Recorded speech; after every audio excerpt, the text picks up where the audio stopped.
कोल्हापुरात पावसाचा जोर चांगलाच वाढलाय। राजाराम बंधाऱ्यावरून पाणी वाहत आहे आणि धक्कादायक बाब म्हणजे पुलावरून पाणी वाहत असताना वाहतूक सुद्धा सुरू आहे। एवढ्या पाण्यातून वाहन चालवणं जीवावर बेतू शकतं, मात्र तरीही लोक या पुलावरून बाईकनं जाताना आणि येताना दिसतायत। त्यामुळे कृपा करून आपल्या जीवावर उदार होऊन बाईक चालवू नका, हे तुमच्या जीवावर बेतू शकतं।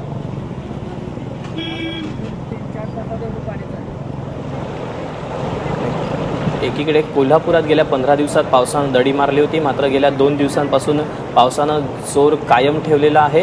राजाराम बंधारा पाण्याखाली गेलाय, मात्र या राजाराम बंधाऱ्याच्या आसपास असलेली जी काही गावं आहेत त्या गावातील लोक हे दैनंदिन वस्तू आणण्यासाठी या पुलाचा नेहमी वापर करत असतात। मात्र आता पुलावरून पाणी वाहत आहे आणि या बंधाऱ्यावरून आता पाणी वाहत असल्यामुळे वाहतुकीस बंदीसुद्धा असल्याचे बोर्ड लावण्यात आलेले आहेत।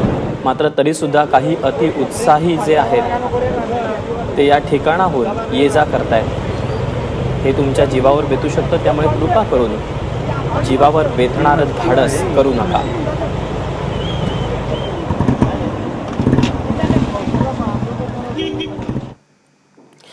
तिकडे सातारा शहरातील पूर्व भागात पावसानं चांगलाच जोर धरलाय। गेल्या 24 तासातील मुसळधार झालेल्या पावसानं कोयना धरण 4 TMC इतका त्या ठिकाणी पाणीसाठा वाढलाय, तर धूम धरण परिसरात सुद्धा पावसाचा जोर चांगलाच असल्यानं तिथेही पाणीसाठा वाढलाय।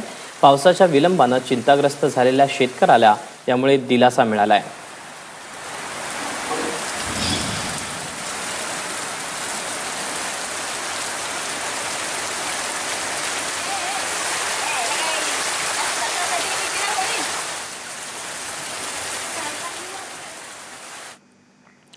दरम्यान साताऱ्यातील पावसाचा जोर कसा आहे आणि एकूणच तिथली परिस्थिती काय याचा आढावा घेतलाय आमचे प्रतिनिधी राहुल तपासे यांनी।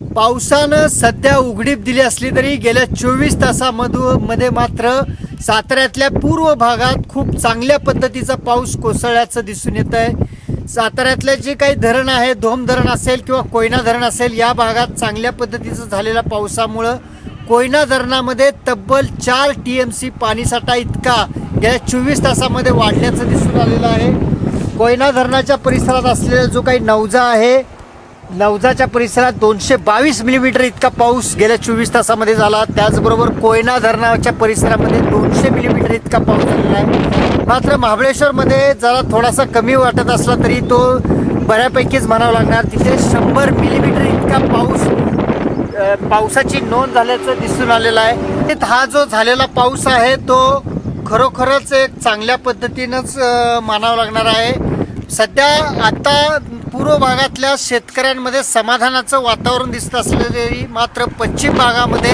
अद्यापपर्यंत पावसानं ओढ दिलेली आहे। या पावसाच्या आतुरतेत इथले शेतकरी वर्ग आहे। पाऊस या भागात पश्चिम भागामध्ये पडावा आशा सर्व शेतकऱ्यांना वाटते, कारण केलेली जी पेरणी आहे ती वाया जाण्याची शक्यता आहे। दुबार पेरणीचं संकट त्यांच्यावरती येऊ शकतं की काय, अशी शक्यता व्यक्त केली जाते। कॅमेरामन निहारसह राहुल तपासे, ABP माझा, धोम, सातारा। एकीकडे पश्चिम महाराष्ट्रामध्ये पावसाचा जोर कायम आहे, मात्र मुंबईत काल दिवसभर मुसळधार बरसल्यानंतर आज पावसानं विश्रांती घेतली। आतापर्यंत मुंबईच्या काही परिसरात हलक्या ते मध्यम स्वरूपाचा पाऊस झाला। त्यात आज पुन्हा उधाणाची भरते, त्यामुळे समुद्रकिनारी फिरत असताना काळजी घेण्याचं आवाहन करण्यात आलंय।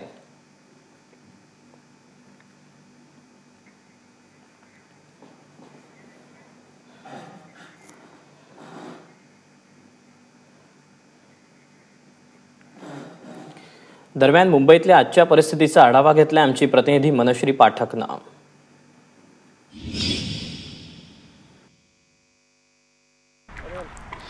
कालच्या मुसळधार पावसानंतर आज मुंबईत पावसानं काहीशी विश्रांती घेतलेली बघायला मिळते।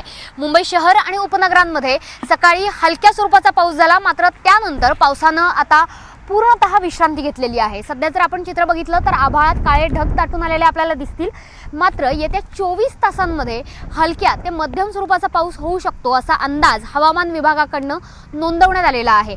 मात्र दुपारी 1:15 वाजता 94 मीटरची भरती आहे। जरी आज फारसा पाऊस होणार नसला आणि आज ईदची सुट्टी असली आणि मुंबईकर समुद्रकिनारी फिरायला बाहेर पडणार असले तरी सुद्धा या मोठ्या लाटांपासून मुंबईकरांनी सावधच राहायचं आहे असा इशारा मुंबई महापालिकेच्या डिझास्टर विभागानं दिलेला आहे। त्यामुळे आज पाऊस नसल्या कारणानं वाहतूक तर सुरळीत आहेच, मात्र येत्या 24 तासांमध्ये पाऊस होऊ शकतो। इतकंच नाही तर मध्यम स्वरूपाच्या पावसानंतर पुढच्या 48 तासांमध्ये मोठ्या प्रमाणात मुसळधार पाऊस होऊ शकतो असा अंदाजही हवामान विभागाकडून नोंदवण्यात आला आहे। कॅमेरामन गजाननसह मनोज पाठक, एबीपी माझा, मुंबई।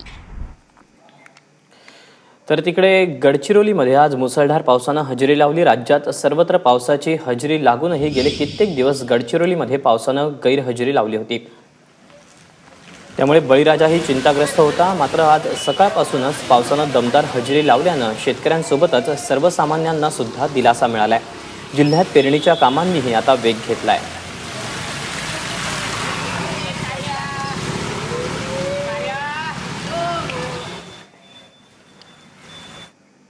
विदर्भानंतर कोकणात येऊयात। कोकणातल्या रायगड जिल्ह्यामध्ये आज सकाळपासूनच पावसाची रिमझिम सुरू आहे। रायगडमधील अलिबाग, उरण, महाड, दिवेआगरमध्ये पावसाच्या हलक्या सरी बरसत आहेत। गेल्या 24 तासात रायगड जिल्ह्यात 93 मिलीमीटर पावसाची नोंद करण्यात आली। तर तिकडे रत्नागिरीतही जोरदार पाऊस सुरू आहे। रात्रभर पडणाऱ्या पावसामुळे खेड दहिवली मार्गावर दरड कोसळल्याचीही घटना घडली आहे। त्यामुळे पुरे, दहिवली, आंबोली, रसाळगड या मार्गावरची वाहतूक ठप्प आहे।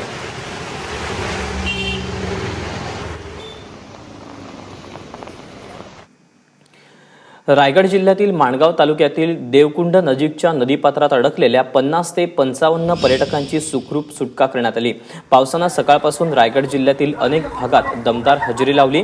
या पावसाचा आनंद घेण्यासाठी मुंबई आणि ठाण्यातील 50 ते 55 तरुण तरुणींचा एक ग्रुप कुंडलिका नदीचं उगमस्थान असलेल्या देवकुंड नजीकच्या नदीपात्राजवळ गेला होता।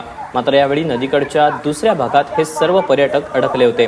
या संदर्भातील माहिती कळताच पोलिसांनी घटनास्थळी तात्काळ धाव घेतली। नदीच्या प्रवाहाचा वेग बघता कोलाडमधील रिव्हर राफ्टर्सना मदतीसाठी पाचारण करण्यात आलं। अखेर रोपच्या सहाय्यानं या सर्वांना सुखरूप नदीपात्राबाहेर काढण्यात आलं।